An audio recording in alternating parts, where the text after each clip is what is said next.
Hello, I am Scott Barber, host of the Landscape Ontario podcast, where we discuss the issues that matter to horticulture professionals. On this episode, I'm joined by Vanessa McQuade and Rob Murray from Intrigue Media, which empowers businesses in the home improvement space, helping them get noticed by A-level clients.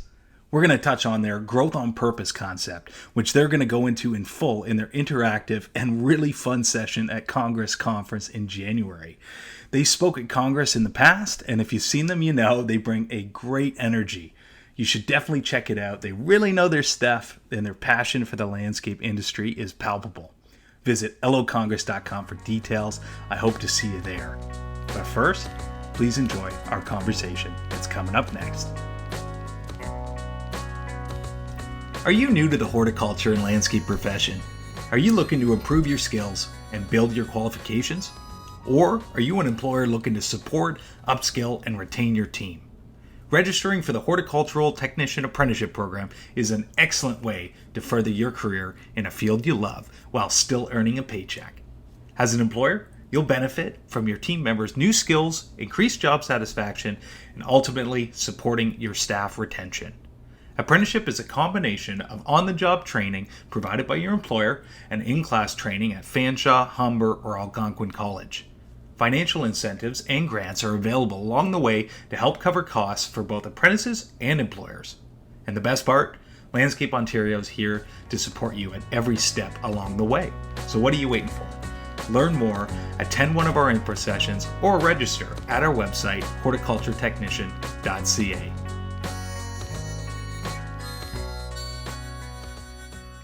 So, Rob, Vanessa, could you start by telling the audience a bit about what Intrigue Media is?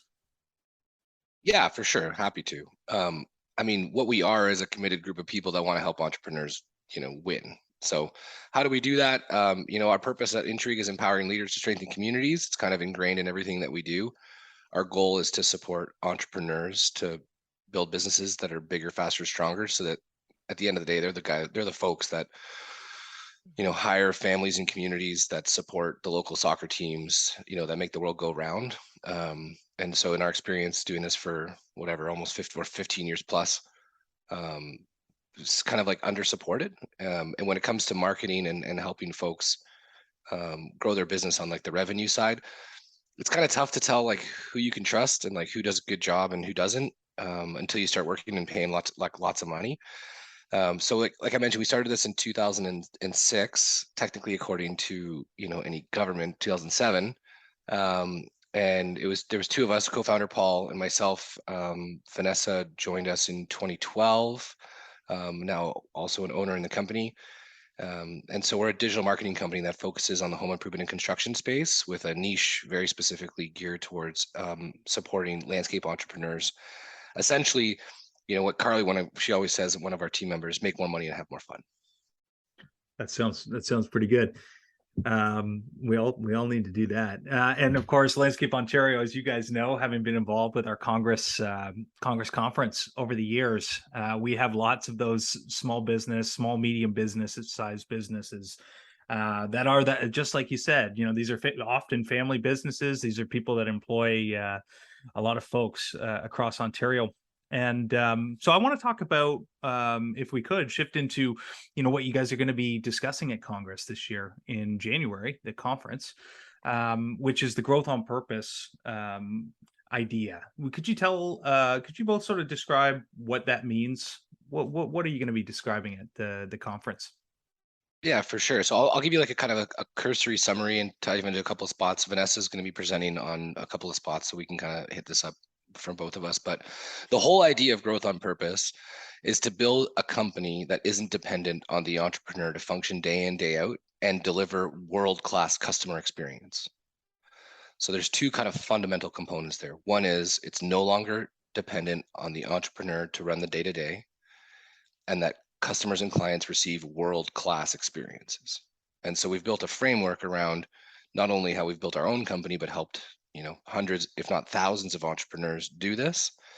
And it really starts with this like upside down triangle of everything beginning with purpose, vision, and values, which then creates the cornerstone and foundation to be able to attract a great team, attract great clients, And when we have like-minded team members and like-minded customers working together, we get this world-class experience. So I spend a bunch of time speaking about some of the foundational components around um, how important and why we want to use things like purpose, vision, and values in a local entrepreneurial setting. So I'm not going to use examples of like Starbucks and Tesla, because I find a lot of times in talks, those are the examples used and they're just very difficult to relate to.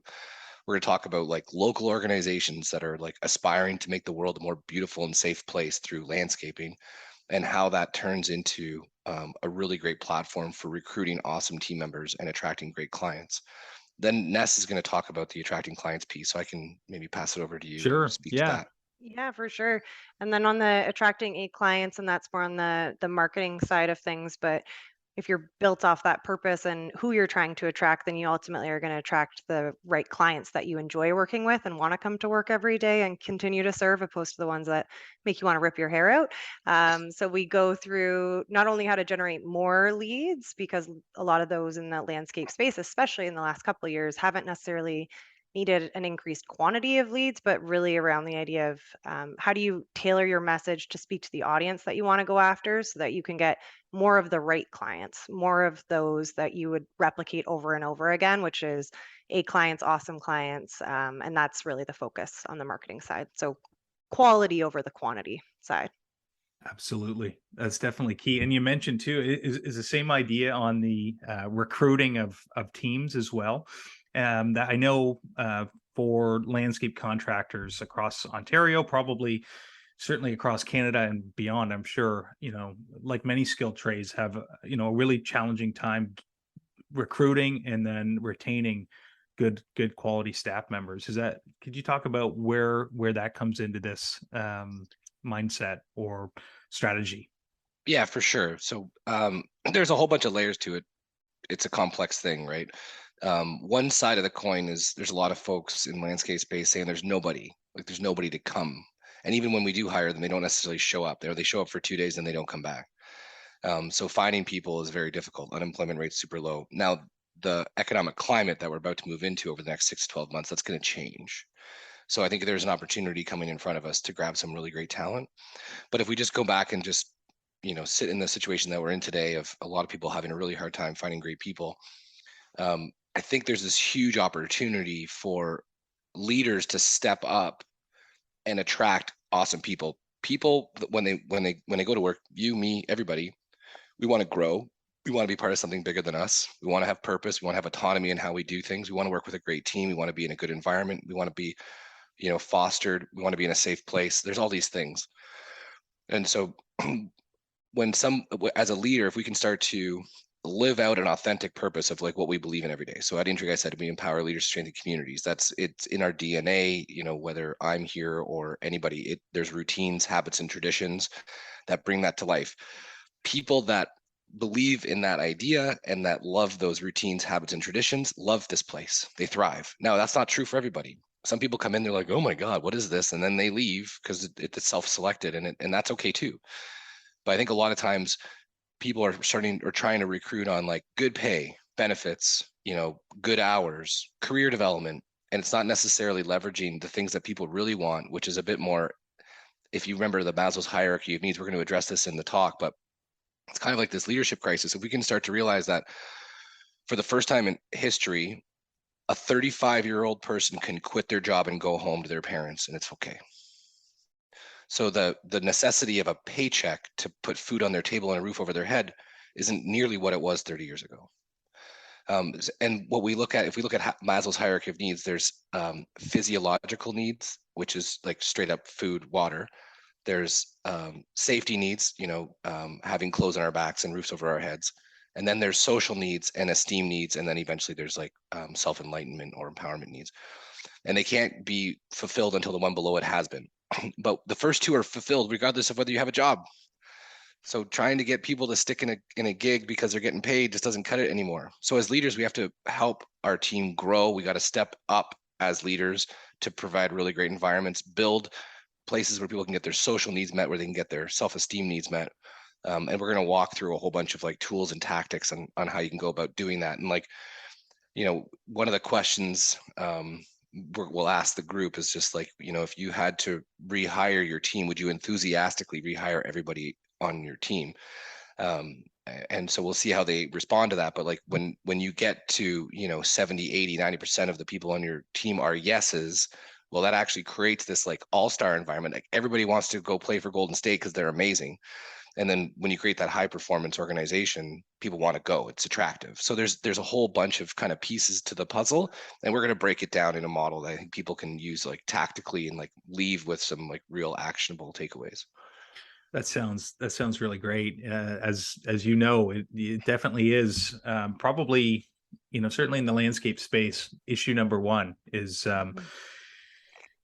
people. And you mentioned, and I think that's really interesting about the current culture, the current society is so different than it was a generation or two ago. And yeah, that 30-something-year-old that used to really depend on that paycheck maybe doesn't always anymore. And it's a very different world, and we think differently. It's a different generation now. Generations, as now I guess as Gen Z is now into the workforce. So yeah, this is great. Now millennials are going to get cut a break, right? Now we can start maybe finally, the think pieces. I'm sure the think pieces are coming on Gen Z 100%. anytime now. Okay, what is it you've done Congress? Correct me if I'm wrong, but you've done Congress before. What do you like about being part of that event? Yeah, we have spoke twice and been at least 3 to 4 times, and excited that it's going to be back in person this year for sure. It's just an amazing group of people that get to come together, and I think the landscape space in particular and what you guys have created at Landscape Ontario is this connection that doesn't necessarily exist in all industries, where entrepreneurs come together to figure out like how everybody can grow their business and do better together. So that's really inspiring from my perspective, and also just good people. Everyone that knows I'm very social. I like to chat with people, and Congress is a good space to be able to get everyone together and have a drink or two and have some fun. Definitely lots of chances to chat and meet Yeah. a ton of people, which is great. But it's also a really cool way to like get a ton of perspective in a very short period of time, right? Like we talk to landscape entrepreneurs, whatever, all day, every day, all year round, but we don't get to talk to 500 in 3 days, like that kind of density of feedback and like hearing each other speak about some of the common issues, challenges, opportunities that they have. And then just watching people like share, I find it really neat to see how open the culture is of like the landscape community, kind of what Vanessa was saying before. Everybody's really trying to help each other and make each other better. So which is just, you don't necessarily see that in a lot of spots. Like I won't name the industry or the company, but we were doing a podcast for a group, and we called like an industry leader, and we're like, hey, would you mind coming on this show and sharing some of your best practices and tips so that these entrepreneurs can like learn from like some of the best in the business? And they kind of laughed and chuckled, like, why would we do that? Like, wouldn't we just be helping our competition? And it was just like, whoa, what? Whereas with landscape, I don't find that at all. It's quite the opposite. I think it's why LO is worked and going on 50 years in 2023, because there is that sort of camaraderie. Of course, many landscapers are competing for the same jobs, the same work, but fortunately, it does seem like the rising tide has floated all boats, and by working together and sharing, it's really grown the industry, and that benefits everybody. So No it's pun pretty cool to intended. see. Yeah, exactly. It always happens, right? Yeah. Okay, let me ask you, why for Intrigue is, as you said, has sort of the niche in the landscape, or sort of focuses on that landscape side. Why landscaping? Why did that? How did that come to pass? And what has that been like? Vanessa really just wanted a nice backyard. So we figured if we had a bunch of clients that were experts in the space, then she'd have like the best backyard in the neighborhood. So she's got a lot of pull around here, and there we are. Yeah. And yeah, I have to give a shout out to Dave Kerr from Kerr and Kerr Landscaping. He was probably our first landscape client years ago, and he actually dragged me out to the first Landscape Ontario event and then LO Congress. So yeah, that's kind of where it all started, and we had a lot of wins and successes with him, and then it kind of just snowballed from there. Yeah, like the biggest thing we did a couple of years ago was just look internally to say, where are we bringing the most value? Where are our clients the happiest? Where is our team doing the best work? And it was just like, we were just crushing it for landscapers. So it was like, well, why don't we just double down and grow this client space, because we know how to win. And the clients that come on board stay, they love it. The experience is great. Our team has a ton of fun doing it.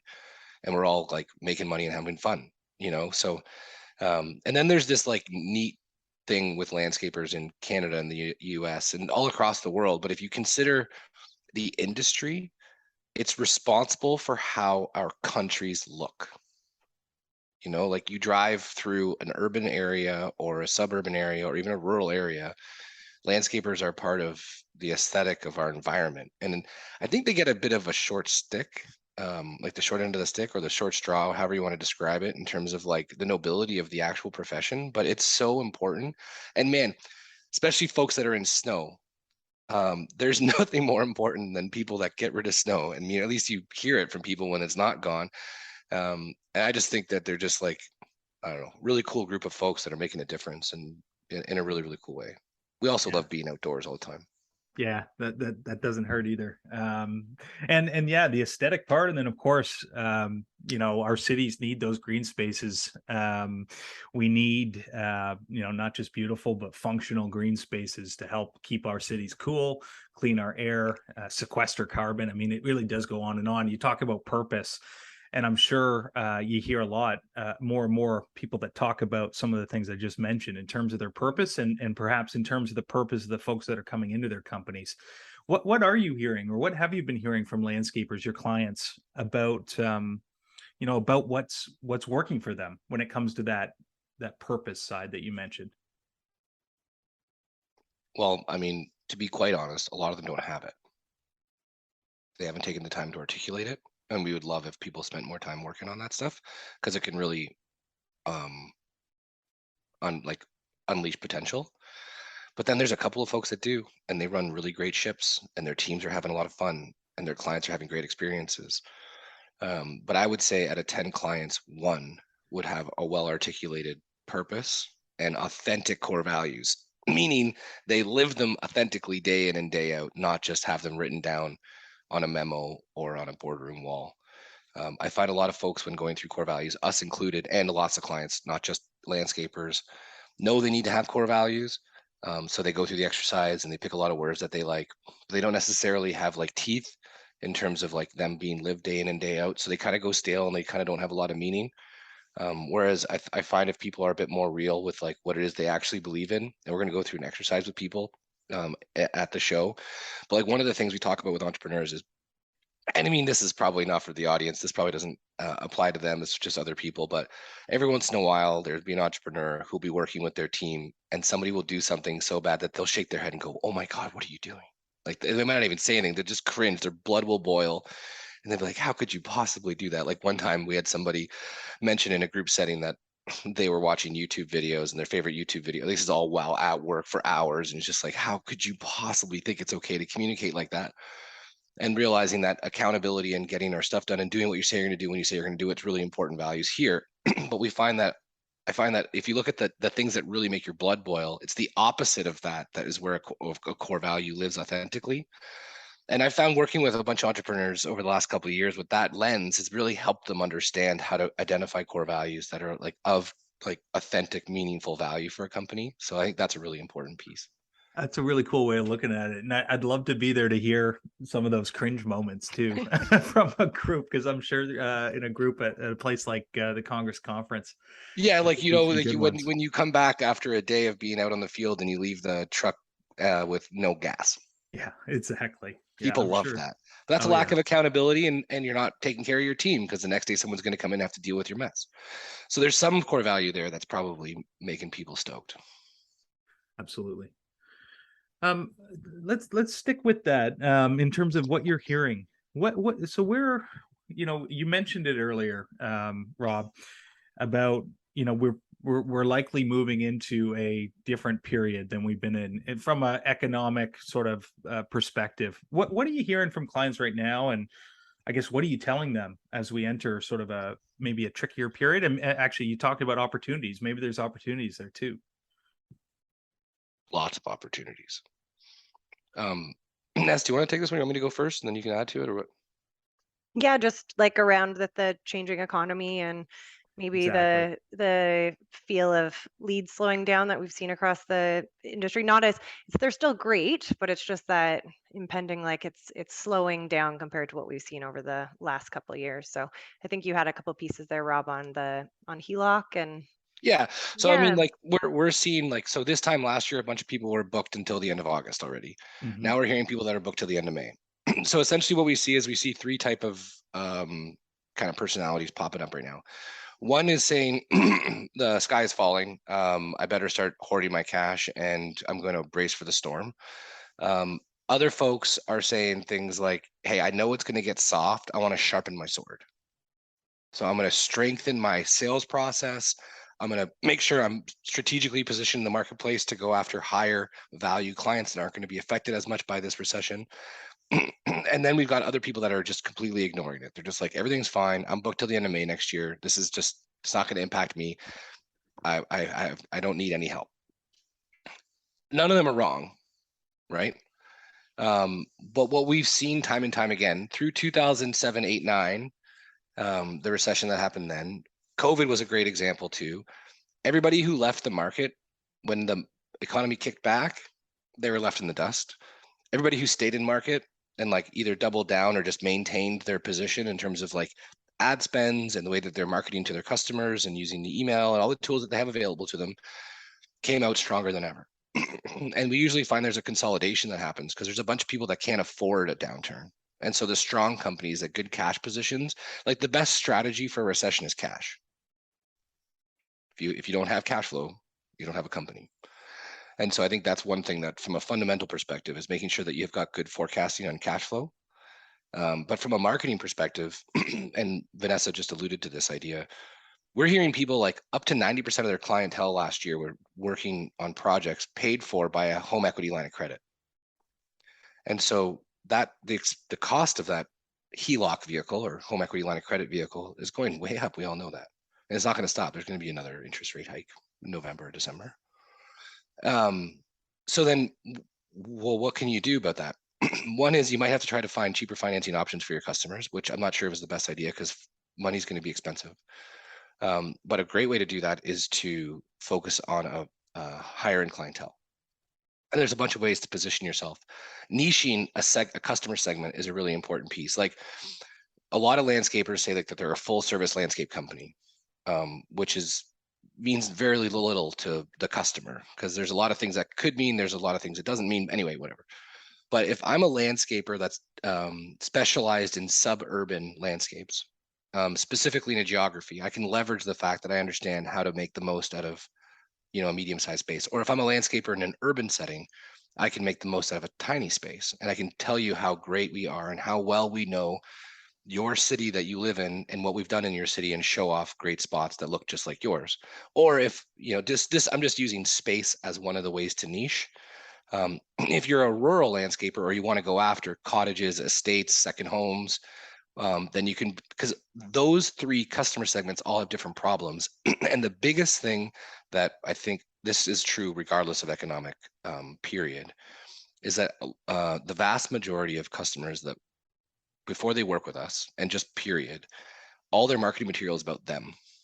We have this much years experience, we have this machinery, we have this quality, we have this integrity, it's this us. What we want to flip it towards though is the main customer and the problems that customer has and how we have the experience to solve those problems. And there's this fundamental principle of people buy from people they like, know, and trust. People trust people that are like them. I can demonstrate I'm like you by articulating your problem better than you've thought about it because I've done it so many times. And as I do that, I'm going to build trust with you on a website as example, way better than a competitor that's talking about themselves. Because at the end of the day, no one really cares about you. They care about what they're trying to accomplish and the problems they have. So can you solve my problem? Can you help me accomplish my goal? And we need to flip a little bit towards helping customers see themselves in your marketing material because then they can relate a lot faster. They can build trust a lot faster. And usually that happens a lot easier when you niche and segment your customer type. That's a big thing that has to happen, I think. And it And doesn't also matter. around if you're like talking to everyone, that you're talking to no one. So similarly to that point, if you niche, then people are like, oh, they know what I need, opposed to being Absolutely. like, is this the right company for me? And then there's this trap that entrepreneurs fall into, being like, well, if I niche, then I'm going to lose out on all this other business. But every single time, and Vanessa talked about this, we have ABC clients, right? We have awesome clients. They love us. They love what we do. They don't bat at the price. They get the value. They refer people. They smile when they see you. They think you're awesome. You have B clients who can become A clients. They just need a bit of a nudge. And then we have C clients who are complainers and they suck the life out of your everyday company, whatever. There's a common denominator in the C clients. There's a common denominator in A clients, and we just got to let them go. And the funny thing is, the more focused you get, the more profitable the jobs get, because your team gets better at doing them. It's way easier to accurately estimate, quote, whatever. Like the benefits of getting super specialized and niched outweigh the idea that you will miss out on a job that's outside your wheelhouse. There's enough jobs. For sure. That we could probably, chat and hit on a whole bunch of things, sort of all afternoon. But I think maybe, unless there's anything else, maybe we just leave it there for now and hope. And my sort of hope and expectation is some of the folks listening are going to be intrigued enough that I actually didn't mean to do that pun, but are going to be interested enough in checking out the session that you guys are doing at Congress. It's going to be a lot of fun. I think I'm going to make the time to check it out, come off the trade show floor and check it out. I want to hear some of those cringe stories. I want to hear the mission statements that are the reasons. I think it's fascinating to find out, as you said, that authentic, those authentic purpose that people have. It's always fascinating to find out how people think. So perhaps we leave it there for now and look ahead and look forward to January and seeing you both there at Congress. Yeah, that's cool. So and promise to the audience, it won't be boring. We're gonna have a lot of fun. It's not going to be a stuffy presentation. We're going to get people involved. It'll be a lot of fun. Fantastic. Yeah, we're excited to see everyone. Awesome. I really appreciate the time you guys have shared with us today, and hope to talk again soon. Thanks so much, Scott. Awesome. Thanks, Scott. Thanks so much for listening to the Landscape Ontario podcast. If you enjoyed this episode, I hope you'll consider sharing it with colleagues or maybe even your staff team. And please consider subscribing. It's free. New episodes come out every single month.